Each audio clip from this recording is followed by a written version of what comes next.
Salamat sa Lord. So, 29:30, magkakaroon po tayo ng couples retreat. So, yung mga anak, linis kayo ba? Wala si daddy, si mami. Ayan, salamat sa Diyos sa 29 and 30. And patuloy po natin ipag-pray na ang Panginoon magpapadala ng blessing para mapagkabit tayo ng acoustic panels. No? At syempre, purihin ng Diyos, alam natin, generous ang Diyos natin. At si Lord din, magpapadaan, magpapala. Gagamitin tayo ang dado niya ng magpapala.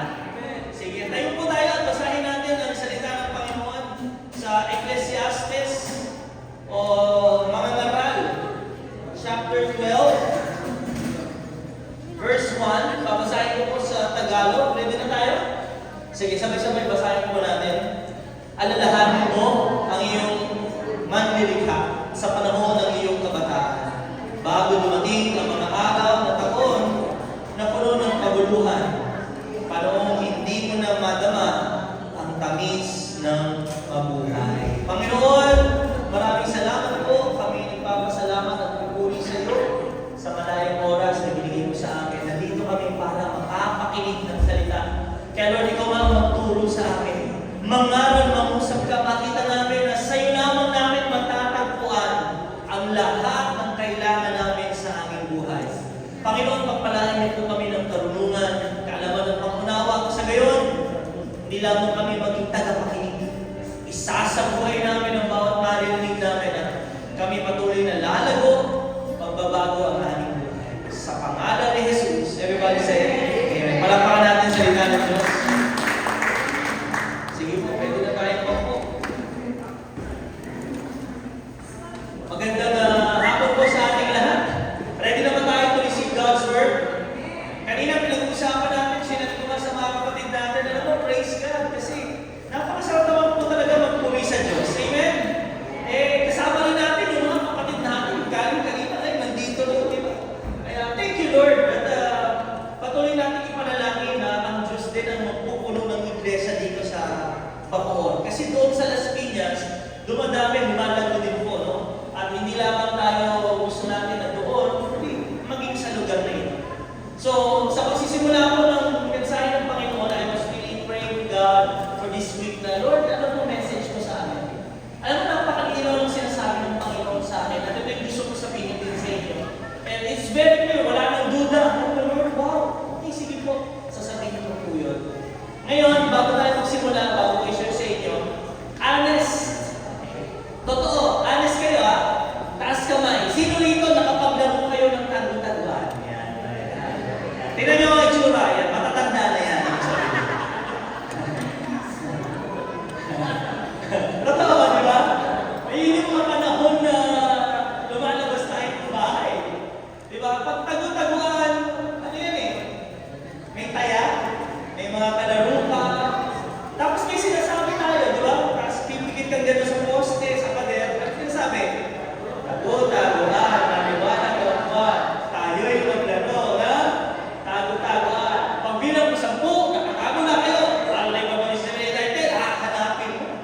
Nahirapan kayo maghanap mo. Talagang competitive yung mga bata sa ilalim ng kanan, doon sa may pasilyo.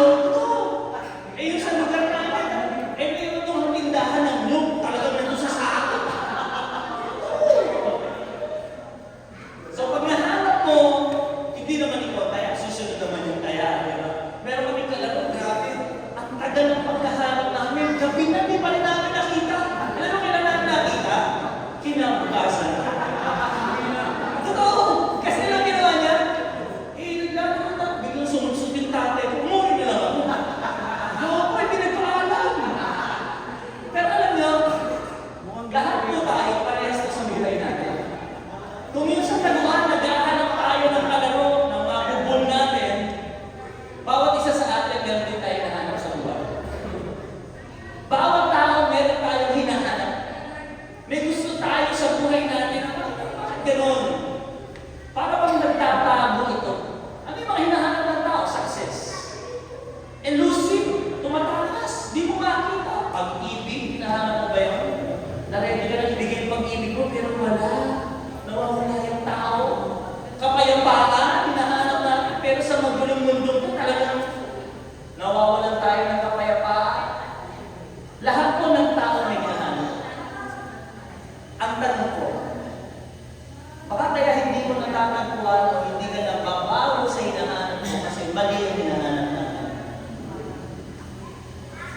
Kasi kapag nahanap mo na, pero pag mali yung hinahanap mo, kahit natagpuan mo na siya, kulang pa din.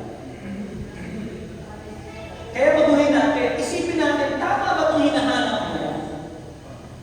Kasi tatandaan nyo, kapag tama ang ating hinahanap sa buhay, sigurado may magandang pagbabago sa buhay. Sigurado mapupuluhan. At ito yung panalangin ko sa Diyos na sinabi niya sa akin, napakalinaw, anak, ito ang sabihin mo sa mga tao. Ang sabi ng Diyos, hanapin ninyo ako. Kung meron tayong hahanapin sa buhay natin, kung meron tayong susundan, bibigyan ng panahon, hanapin natin ang Diyos. Hindi dahil sa nagtatago ang Diyos, kundi dahil tayo marami ng mga pinagtuunan ng ating atensyon maliban sa Diyos. I want to share to you yung title ng ating sermon, Seek the Lord with all your heart. Can you say that together? Seek the Lord. Nakakatuwa yung mensahe, no? Yung title pa lang, ang ganda. Pero ang totoo, hindi natin hinahanap ang Diyos. Marami tayong hinahanap, marami tayong pinagbibigyan ng oras, pero pagpatungkol sa Diyos, wala tayong panahon. Pero ano yung magandang balita? Kahit hindi mo hinahanap ang Diyos hinahanap ka niya. Kahit wala kang plano sa Diyos na, Lord, ano bang gusto mo, Lord? Gusto. Kahit wala kang ganung oras sa Kanya, ang plano ng Panginoon, mananatili para sa iyo. Naramdaman niyo ba yung lakas ng hangin? Sa amin, ang lakas ng hangin, grabe. Tapos bilang uulan, lalabas mo na yung, di ba, lalabas mo na yung sinampay mo. Tapos uulan na naman, kapasok na. Ang lakas mo ng hangin. Pag may mga bagyo sa buhay ninyo, nakapatawag kayo sa Diyos. Kapag may lindol, kung lumindol, di ba napapatawag kahit di Christian, no? Lord Jesus! Kahit hindi nagsisimba, in Jesus' name, narinig yun eh. Gusto natin, kasama natin ang Diyos sa bagyo. Yan, tama ba? Gusto nyo ba kasama si Lord sa gitna ng bagyo? Pero bakit pag bumabagyo, ayaw nyo bang church?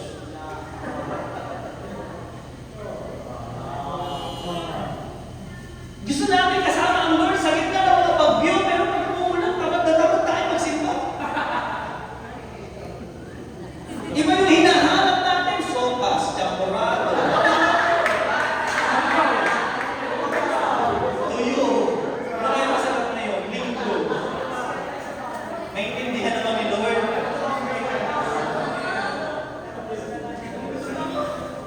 Sabi mo lang sa atin mo, si Lord ang hanapin mo.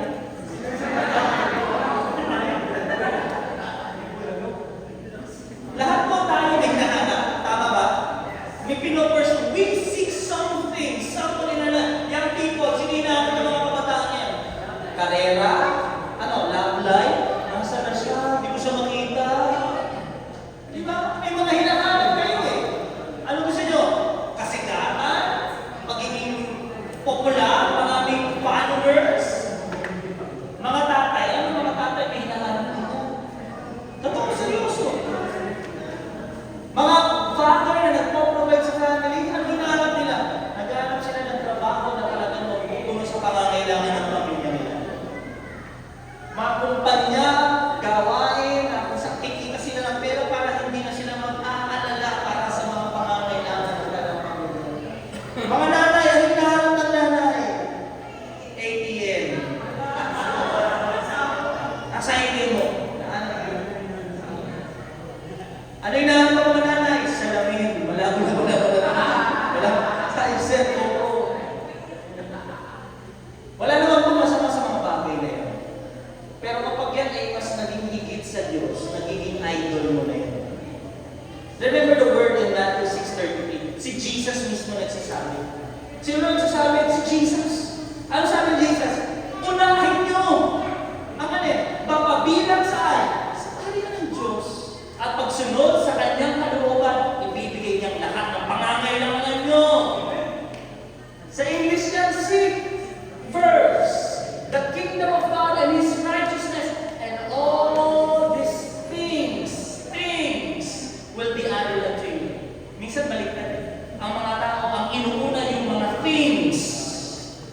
yung mga pangangailangan at hindi ang kalooban ng Diyos.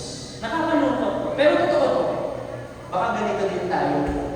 Hinahanap na natin ang Diyos kapag malungkot tayo. Pag wala tayong pera, kapag tayo nasasaktan, nag-iisa, kapag tayo broken-hearted, kapag tayo may sakit, kapag tayo natatakot, kapag may namamatay, tsaka lang natin naaalala ang Diyos. Tama ba? Natatakot. Pag malakas tayo, hindi natin naaalala ang Diyos. Pag nanghihina, doon natin naaalala ang Diyos. Sabi mo ni tabi mo, seek the Lord. Seek the Lord. Mga kabataan, akala nyo ba na ang simbahan ay para sa mga may edad o sa matanda lang? Kasi lumang tayo sa isang country na talagang magtingin sa simbahan eh. Yung simbahan, mas marami ba bata, matanda? Matanda. Kasi iniisip ng mga tao, marami pa akong gagawin. Magdala pa ako, magtatrabaho ako, maggagala ako, bata pa ako, marami pa akong pumuntahan, marami pa akong gusto sa buhay ko. Yung mga may edad, wala nang gagawin yan, magsimba na lang sila. Hindi ganon ang sinasabi ng Bible. Pakinggan niyo ang sabi ng Biblia. Binasa natin kanina. Ecclesiastes 12. Sabay-sabay. Alalahanin mo ang lumikha sa iyo habang kaya sa mga young people natin dito. Sigaw nga yung mga young people. Bawal magsinungaling. Samayan. Young at heart kayo. Young at heart. Alam niyo ba, sabi ng Bible, habang bata, hanapin mo na ang Diyos. Kilalanin mo ang Panginoon. Huwag mong kakalimutan ang Diyos sa buhay mo. Ang nagsulat niyan ay ang hari na nakalimot sa Diyos.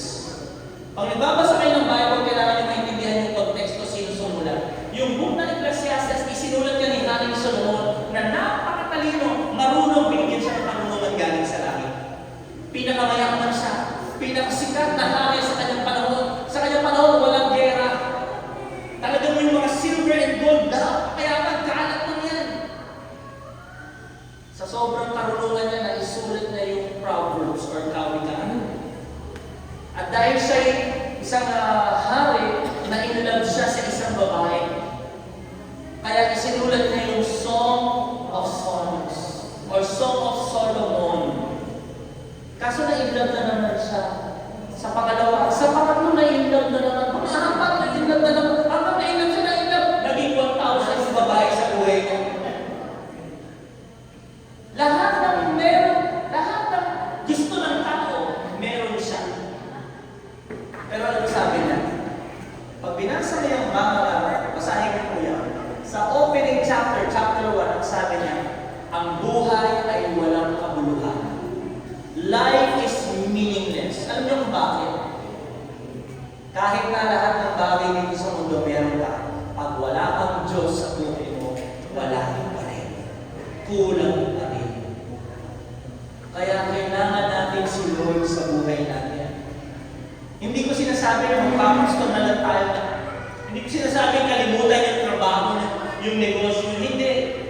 Dapat ang una sa buhay mo ay ang Diyos. Hanapin mo ang Diyos kahit nag-negosyo ka, kahit nagtatrabaho ka, kahit self-employed ka, kahit nag-aaral ka, nagbabasa ka ng mga libro, higit sa lahat, basahin yung Bible.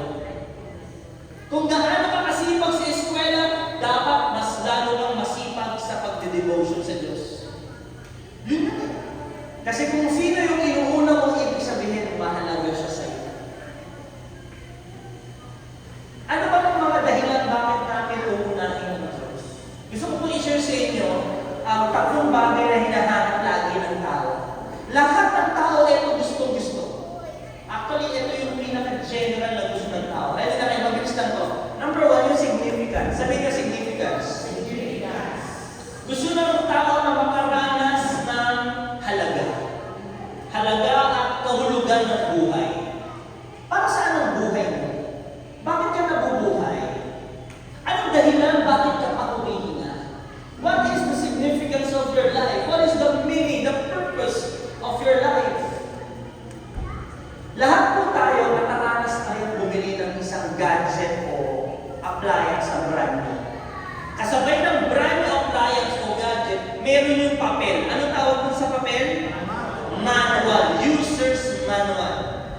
binasa niyo ba yun? Hindi. Hindi. Example, meron na cellphone, bagong cellphone mo. Hindi mo na binasa yung manual. Automatic na, connect ka na sa Wi-Fi, Facebook ka na, tama ba? All and text. Yung kasi yung mga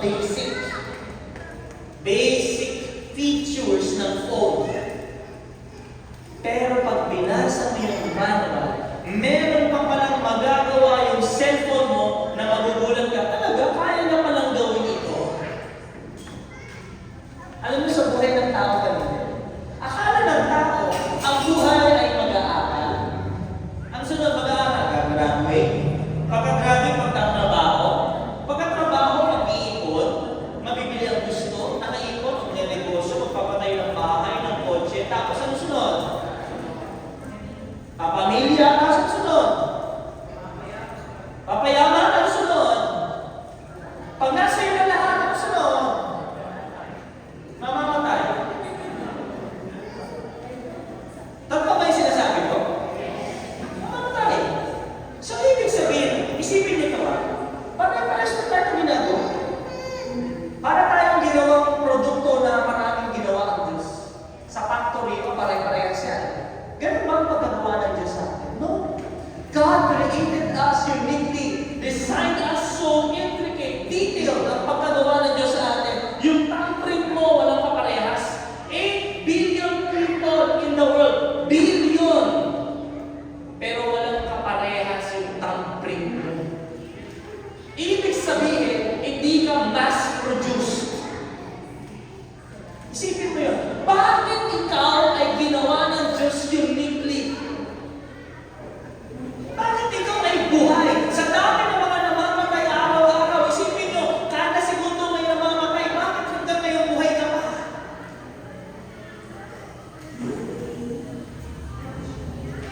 Hindi ka pa namamatay, bakit kaya?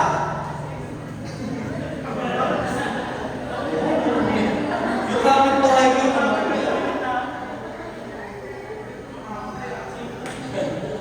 dahil ba sa kakakain nyo ng gulay?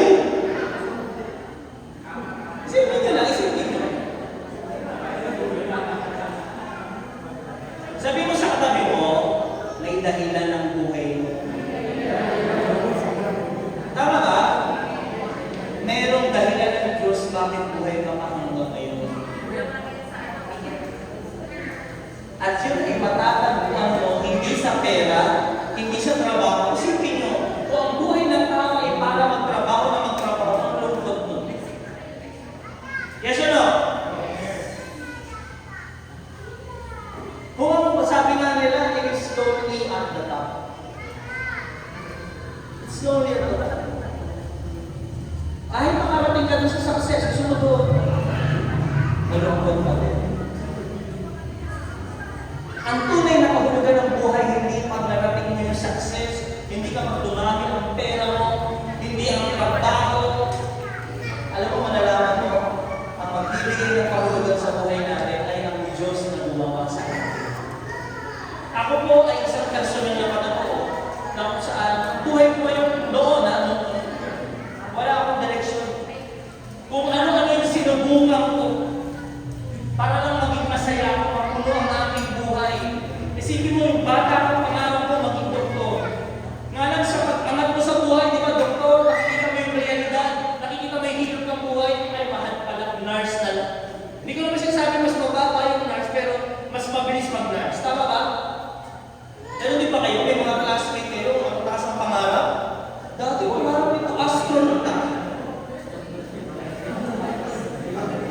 Bakit ngayon gusto niya magkaroon ng tindahan sa bahay niya? Sabi niya, di ba? Valedictorian to, bakit ko kaya nag-iiba. Ako, parang nagiging, hanggang napasok ako, sabi ko, uy, nakakita ako ng tao, nag-aaral sa dyan. Kundi, parang doktor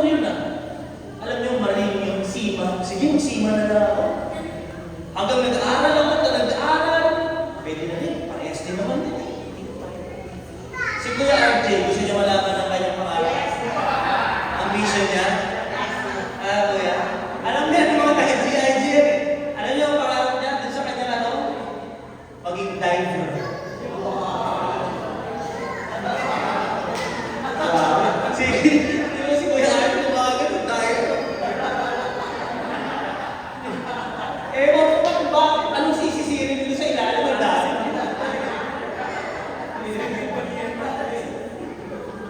Pero ngayon, inlam na inlam sa pagtugtog kay Lord.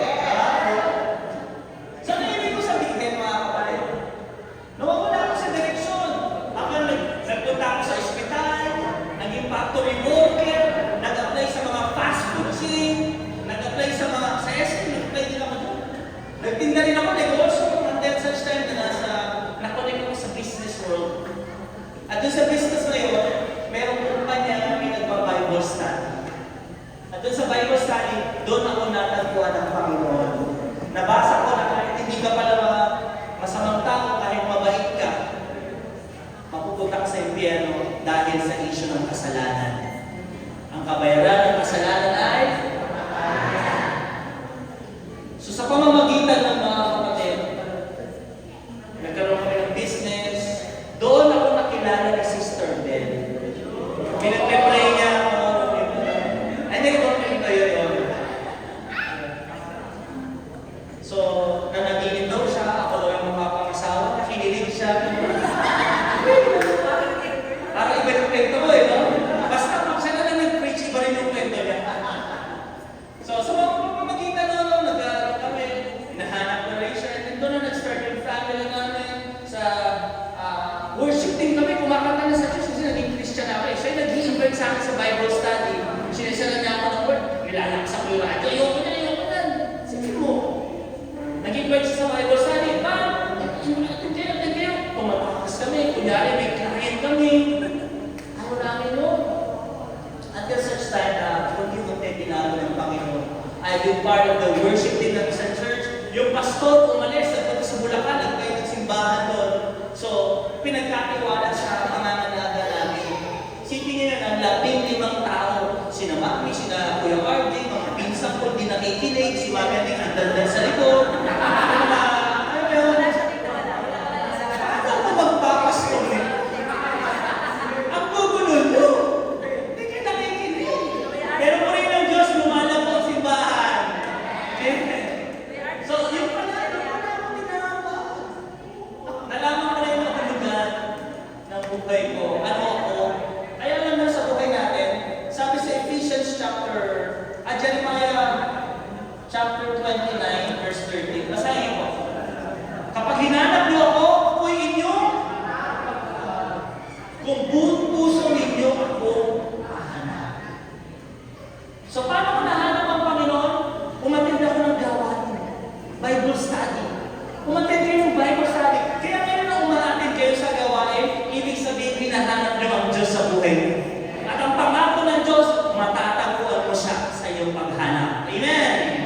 Magpapakilala ang Diyos sa atin. Pangalawa, gusto ng mga tao ng kahulugan. Pangalawa, gusto ng mga tao ng maging secure. Sabihin niyo, security.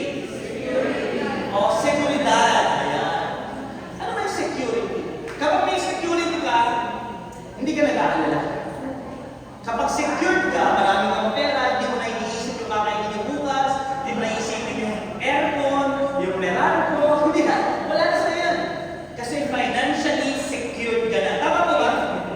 Kaya may mga insurance. Yung insurance, parang pag nawala ka dito, hindi na mag-aalala. Secured na. Tama ba? So, it really, people really want to have a peaceful life. Yung wala nang masyadong iisipin at wala nang masyadong aalalahanin. Nga lang, tingnan nyo ang mga tao inilalagay ang kanilang security saan? Sa pera. Pero tandaan nyo, nung lumindol, kahit pa yung mga mayayaman nag-alala rin yan. Nag-aakot din sila. Tingnan mo. Ang ganda ng bahay mo, ang taas ng wall mo, marami kang bodyguard. Paano pag bigla kayo natama sa puso? Walang security yun. Tama ba? Narinig mo yung kapitbahay mo, di ba? Inatama sa puso. Eh, parehas kayo ng kinain. Totoo yan. Kahit gaano kakayaman, kahit gaano marami ang iyong salapi, walang lugar sa mundong ito ang tunay na makapagbibigay sa iyo ng kaligtasan. Walang ligtas na lugar. may bahay na ako malaki, mataas na pader, ligtas na ako. Ligtas. Walang ligtas sa lindo. Walang ligtas sa mga nararanasan natin sa akin. Yung iba naman, ang inilalagay nila na security nila sa pagmamahal ng pamilya. Basta ako, okay lang. Hindi naman ko masama yun. Mahal ako ng pamilya ko, may asawa ko, may mga anak ko. Pero alam mo, tandaan, lahat ng mga mahal natin sa buhay, darating ang panahon, maghihiwalay din tayo. Namamatay po ang tao. Kaya pakinggan nyo, kapag walang security, mga kabataan, ano ang meron sa bata? Anong meron sa tao?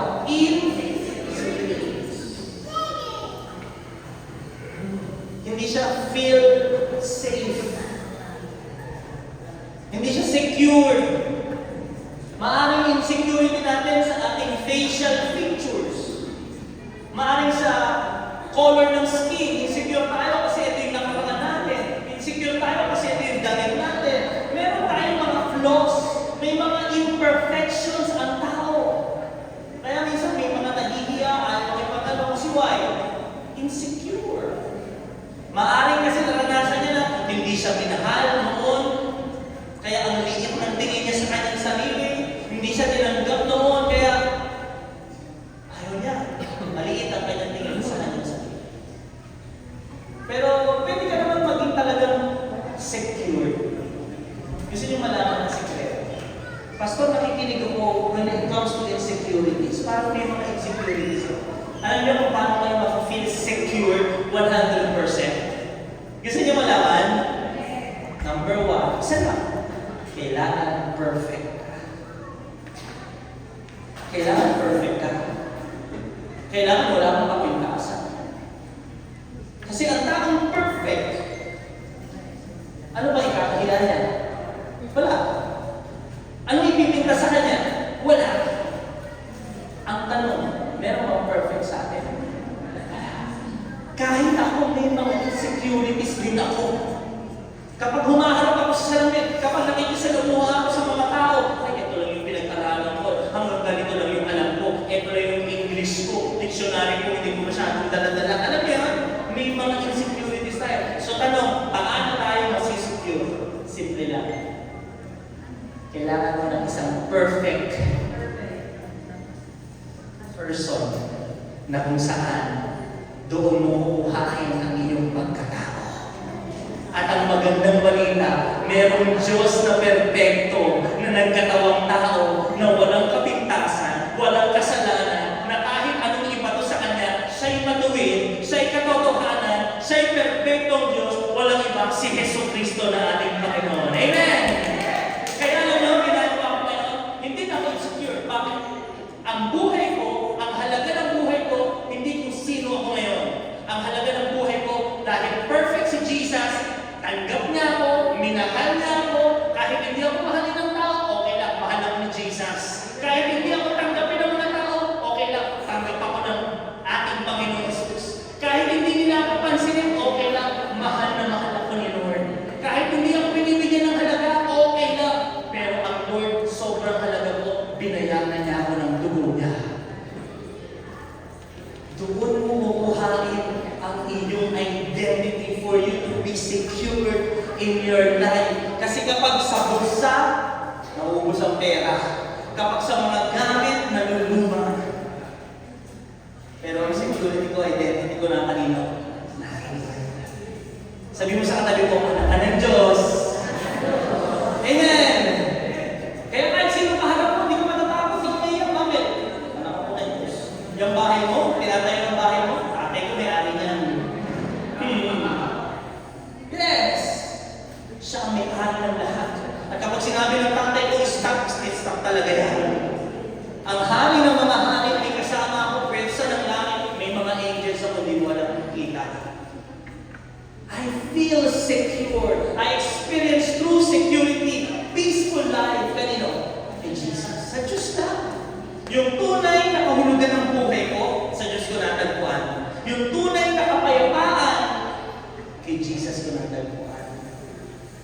Basahin po natin Psalm 46 verse 1. Kaya sabi niya, God is our refuge and strength, my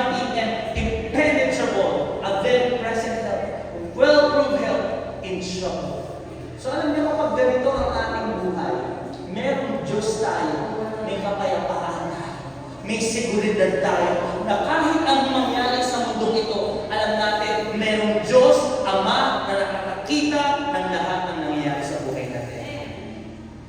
Ano sabi ng Lord? Hanapin mo siya. Sige, tabihin mo lang katabi mo, sabihin mo sa Kanya, hanapin mo si Lord.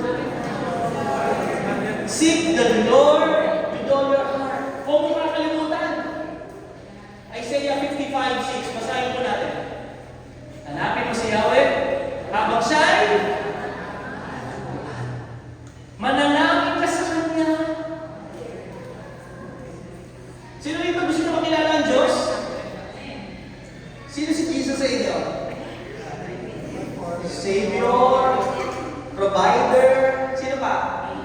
Healer, sino pa si Jesus? Come on. Everybody. Refuge, Father, good. Alam niyo, gawin niyo itong habit, ipapasa ko sa inyo. Every time I pray to God, pag sabi niya, paano ko siya hanapin? Manalangin ka. Pag nagpe-pray kayo, sabi mo sa Kanya, Lord, pakilala ka sa akin. Pakita mo kung sino ka. Alam ginagawa ko na, pinupuri ko muna si Lord. Di ba? A, accept. Ano ba mag-pray, Pastor? Hindi memorize. Pag nagpe-pray tayo, hindi memorize prayer. Nakikipag-usap ka sa Diyos. Merong pattern na binigay si Jesus kapag nagpe-pray. Yung Our Father, who art in heaven, pattern yun, hindi yun para i-memorize. Letter A, the word is acts. Sabi nyo, acts. A-C-T-S. Gawa acts. A, adoration.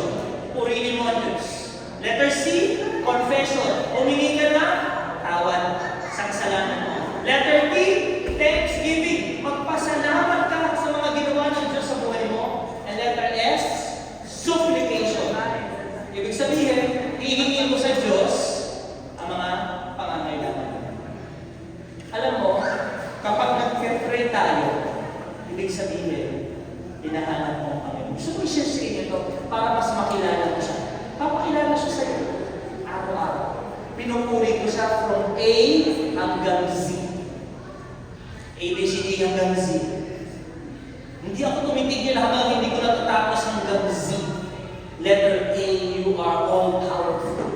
Letter B, you are the beginning. Letter C, you are Christ, Creator. Letter D, you're my defender, my deliverer. You're the eternal, everlasting God. Ever faithful, ever true. Letter F, you are faithful. You are my Father. You are forgiving. Letter G, you are a God who is generous. You are giving. You are a giver to us. Letter H, you are humble. You are my home. Letter I, immutable, impenetrable. Letter J, you are my joy. You are my judge. You are my Jesus. Letter K, you're the King of Kings. You hold the keys to the kingdom of heaven. Letter L, you are my light. You are my life. You're my love. The lover of my soul. Letter M, you are merciful, magnificent, marvelous God. Letter N, never ending, never giving up, never runs dry. Letter O, you are omnipotent, omniscient, omniscient. You are overflowing in your blessings to my life. Letter P, you are my protector. You're my pastor. You're my peace. Your presence is what I need. You are powerful. Letter Q, you are a quickening spirit. You are quick to listen. Letter R, you're my redeemer. You're my refuge. You are the resurrection. Letter S, you are my savior. You're my safety. You're my security, Lord. Letter T, you are transforming. You're my teacher. Letter U, undefeated God. Unfailing love is what you give. Letter V, you are divine. You are victorious God. You are W, you are the water, you are the wind. You're the way. X, excellent, exalted high. Y, I yield to you. And letter Z, because you are Zion, you are zealous God. I always praise the Lord. I know Him. We know Him more and more. Sabi ko, Lord, magpakilala ka pa sa akin. Mananalangin ako sa iyo.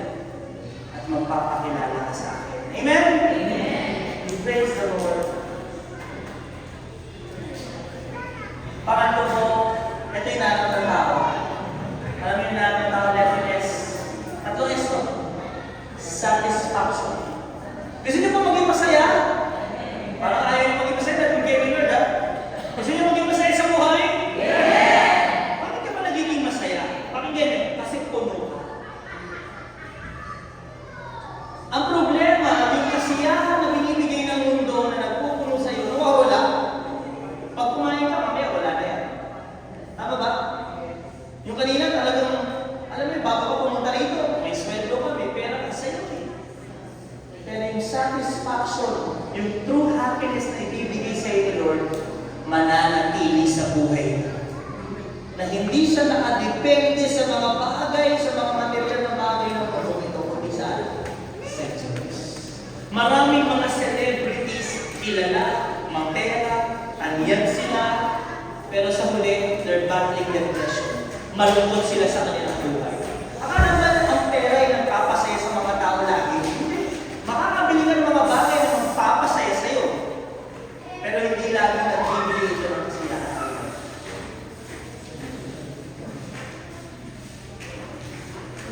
Sino po rito mahilig sa nature? Dagat. Gusto niyo magdagat? Bakit nagdagat na tayo, di ba? Sa winter natin. Ay, subig. Wala naman sa atin umiinom ng tubig dagat. Nauhaw ako, tubig dagat. Alam mo kung bakit hindi mo pwedeng inumin yun? Sagot. Kasi kapag ininom mo yun, kala mo, mapapawi ang uhaw mo, pero dahil asin siya, lalo kang mauuhaw. Yan ang mga bagay sa mundong ito. Akala mo, punong-puno ka, sayang-saya ka, pero ang totoo, gutom na gutom ka pa din. Parang junk foods. May kayo sa chichirya. Iwasan nyo lang. Bakit? Akala mo, busog na busog ka, ang dami na, naubos mo, 3 pack. Oh, grabe. 2 pregnants. Pero totoo, busog ka ba? Kulang. Wala sa nutrisyon. Ganun po ang mabagay sa mundo ito. Kahit anong gawin ng tao, kainin, kulang pa rin. Ang tunay na makapagbibigay ng satisfaction sa tao, Diyos. Psalm 107 verse 9, together, God satisfied the one who was parched with thirst, and He filled up the hungry with good things. Nalala ko sinabi ni Jesus, sino man ang kumain ng tinapay na ito, ay hindi na magugutom kailanman. Minom ng tubig na ibibigay ko, hindi na mauuhaw kailanman. Ano yun? Hindi po yung physical bread. Hindi siya physical water. It is the Word of God. It is Jesus Himself. Kapag nasa iyo si Jesus, kapatid, nasa iyo lahat ng bagay. Nasa iyo, puno ka sa lahat ng bagay. Alam mo bakit? Bakit kapag ang isang totoong Kristiyano may contentment? Saan galing ang lahat? Sa Diyos. Saan nagsimula ang lahat? Sa Diyos. So, ibig sabihin, wala pa ang lahat, ando na ang Diyos. Ibig sabihin, lahat ng nakikita natin ngayon, saan galing? Sa Diyos. Hindi na yun po? Ito maganda. Kung ang Diyos ay nasa iyo, ibig sabihin, nasa iyo na ang lahat. Amen! Pero kapag yung mga bagay dito sa mundo, hinabol mo, kinuha mo, at pinagtuunan mo ng panahon, kinalimutan mo ang Diyos, kapatid, kulang pa din. Kaya alam nyo, tanging Diyos lang makapagpupuno sa buhay natin. Gusto ko may pakilala sa inyo yung aking tito. Si Tito Pascal. Blaise Pascal. Ano yan? Si Blaise Pascal, yung naka-invento ng Pascaline calculator, yung syringe, yung hydraulic press. Scientist, matalino, marunong, lohikal ang kanyang pag-iisip. Pag sinabi yung lohikal, talagang pinag-aaralan nila lahat. Science. Andiyan yan, science yan.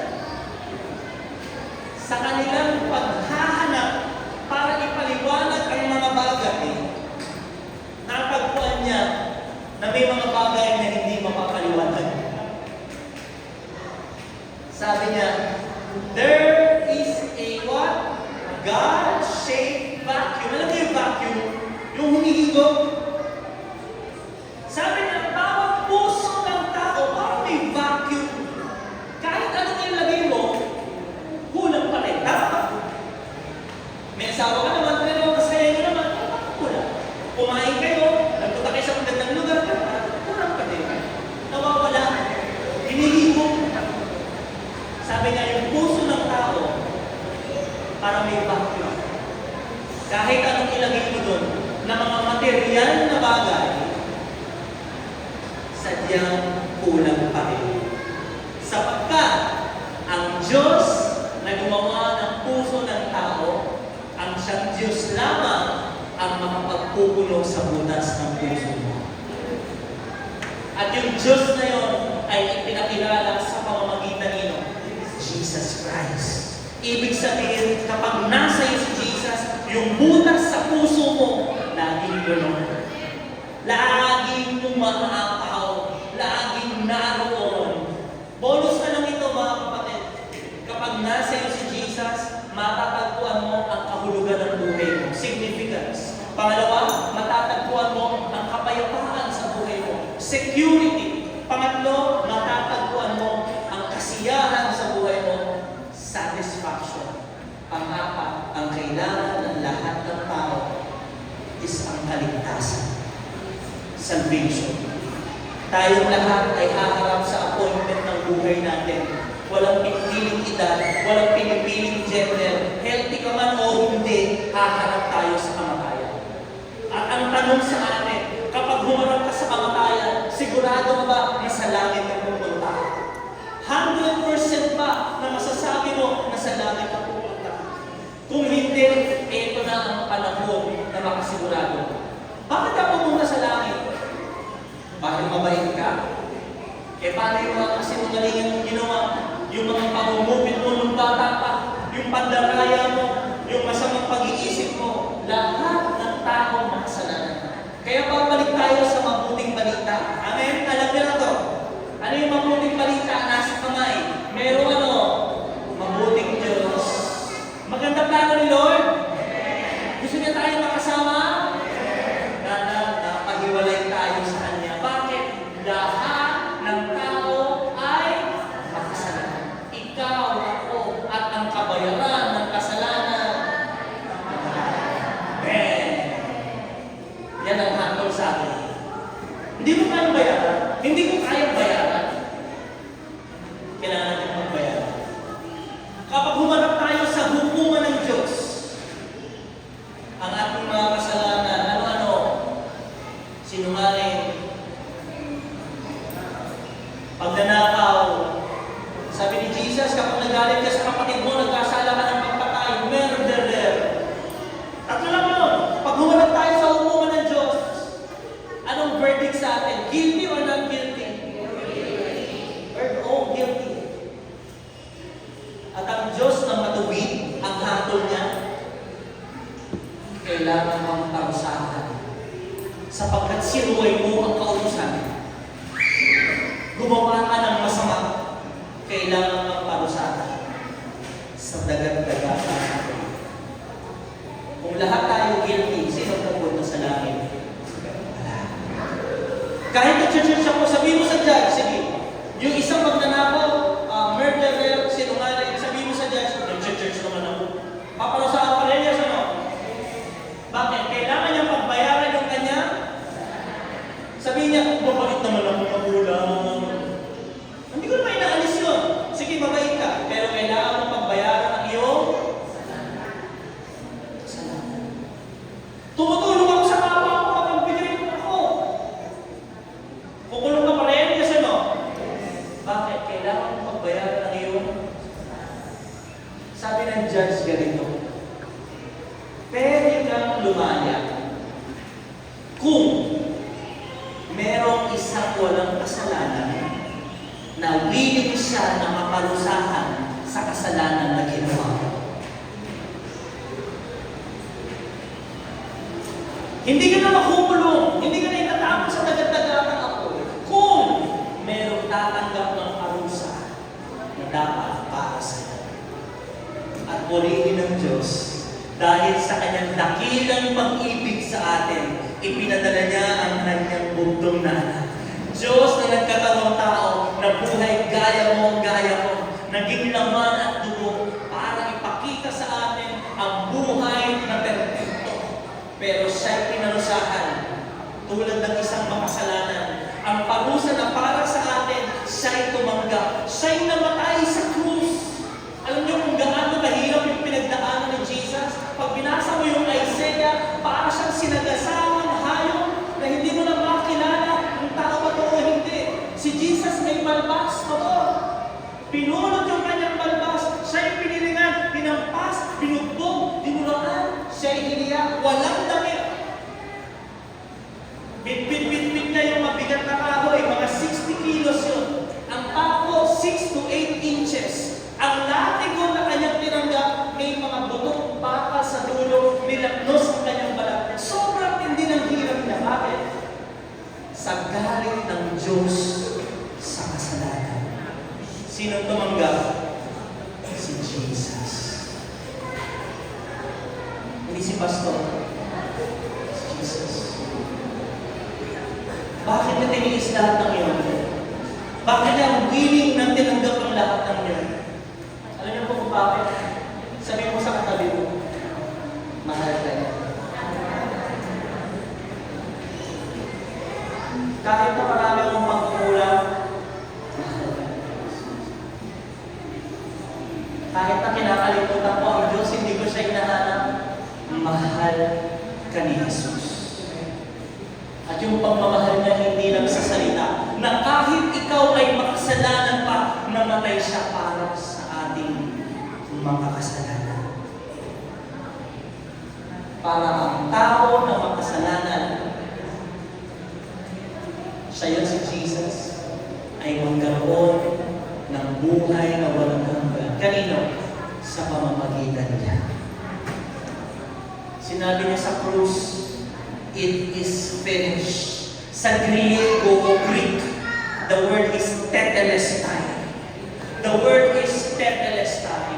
Yun po ay normal na salita sa kanila. Ginagamit po yun sa mga resibo. Pag tetelestai, ibig sabihin may nagbayad na ng kanyang binili.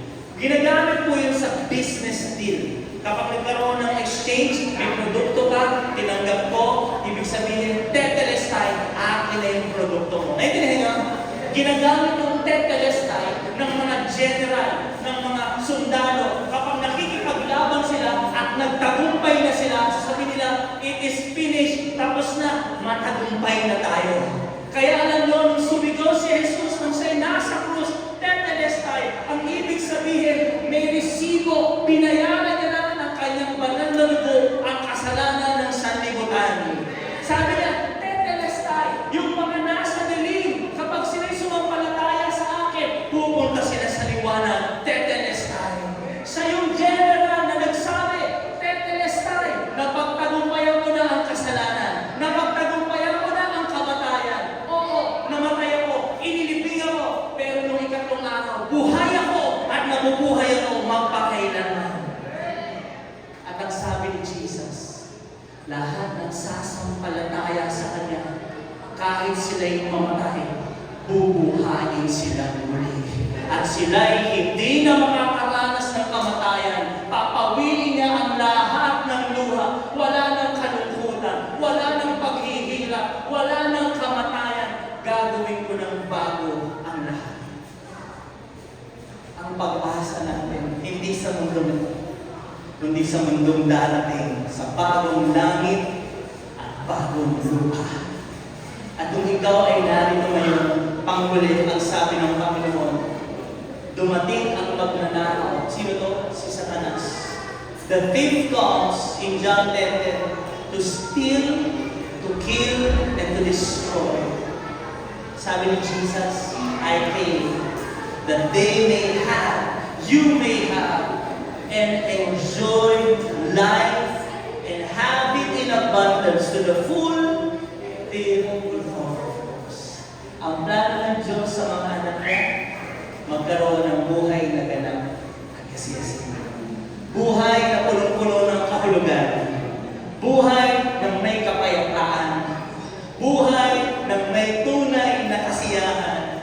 At buhay na kaligtasan. At ito'y matatanggap natin kung tayo sasampalataya kay Jesus. Amen? Let's close our eyes and bow our heads sa ating panalangin. Tanggapin regalong buhay na ibinigay ni Jesus.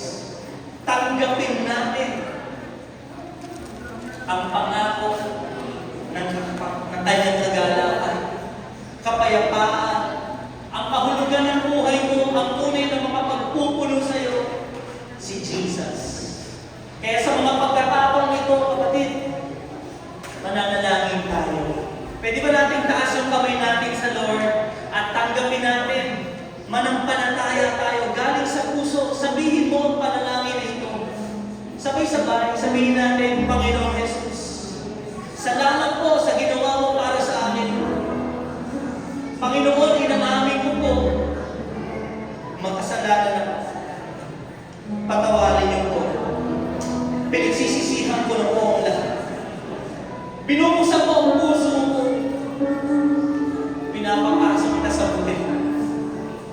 Tinatanggap kita bilang Panginoon ko at tagapagligtas. Salamat po sa pagpapatawad at sa buhay na walang hanggan. Tinatanggap ko po ito, O Diyos, sa pangalan ni Jesus. Amen, amen, amen. Come on, let's shout our hands to Jesus. Wow, praise the Lord. Tayo na po tayo lahat. Hallelujah. Praise God. Yes, it's so really good, Lord. Alam nyo, kahit paulit-ulit ko nung naririnig itong magandang balita, paulit-ulit kong nare-realize kung gaano tayo kamahal ng Diyos. No? Kung gaano kabuti ang Diyos sa atin. Kaya naman napakaganda po na tayo ay paggamit sa ating Panginoon sa pamamagitan ng paghahayag ng magandang balita na ito. Yung ating mga kamay, mabuti ang Diyos, makasalanan tayo, nahiwalay tayo. Si Jesus bumaba para magkaroon tayo ng kaligtasan, kapayapaan. Ang kailangan mong gawin, pwede mo rin tanggapin mo siya sa buhay. At ang walang pangako, buhay na walang hanggan sa atin. Tinanggap niyo ba yun kanina? Sumampalataya pa kayo na binayaran ni Jesus yung kasalanan niyo. Congratulations! Kasi yung pangalan ninyo ay isinulat na sa aklat ng buhay sa langit. May record na tayo sa langit. Kaya pagharap natin sa Diyos, pagharap natin dun sa Panginoon, tatanungin tayo, guilty ba tayo o not guilty? Ang sasabihin niya, dapat guilty ka kasi makasalanan ka. Pero merong nasa harapan mo na tumanggap ng parusa, tumanggap ng kasalanan. Siya'y pinarusahan, siya'y namatay sa krus, pero muli siya naman. Ang parusa na para sa iyo, binigay sa kanya. Wala iba si Jesus. At dahil sumampalataya nga kay Jesus, ang verdict, not guilty. Come, enjoy the last. Thank you, Lord, for eternal life. And now, bago tayo magtanim, gusto ba natin na tayo lang yung pupunta sa langit? We don't want that. We want our family to be part of this wonderful life in heaven. Eternal life. Kaya naman kailangan natin gawin? I-share natin sa kanila yung ating narinig na magandang balita. Pastor, naiiyak pa tayo. Okay, sige. Dalhin mo na sa church. Sa susunod na Sunday, alam niyo ba? Hindi natin alam kung hanggang kailan natin sila kasama. Kaya habang may pagkakataon, habang may buhay, ipahagi natin si Kristo sa ating pamilya. Amen? Sige. Salamat po, Panginoon. Kami ay narito muli. Salamat po sa mga kapatid namin. Kanina nag-worship tayo, I was really praying for you. Maybe you're struggling, you're facing battles in your life, pero walang mahirap sa Diyos. Lahat kayang gawin ng Diyos. Kantahin natin yung part ng yung sa I Speak Jesus, na ipapanalangin natin yung mga gawa ng ating kamay. Yung ating negosyo, dapat si Jesus ang boss dyan. Yung mga problema, pagsubok, mas malakas si Jesus dyan.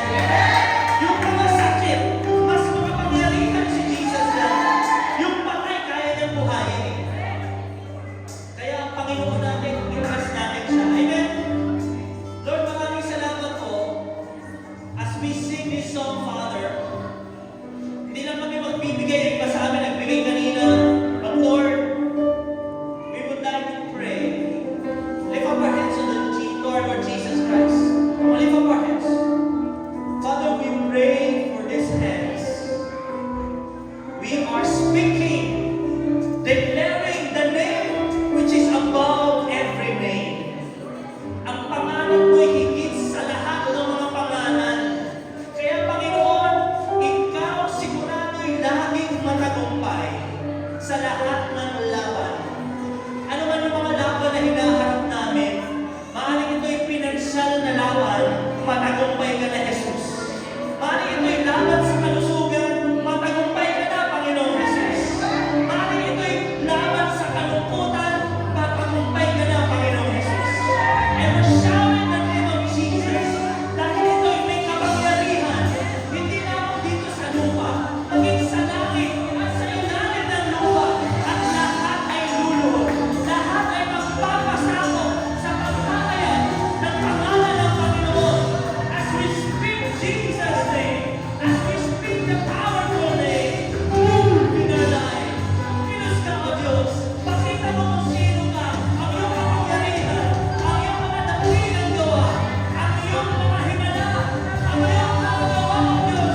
Who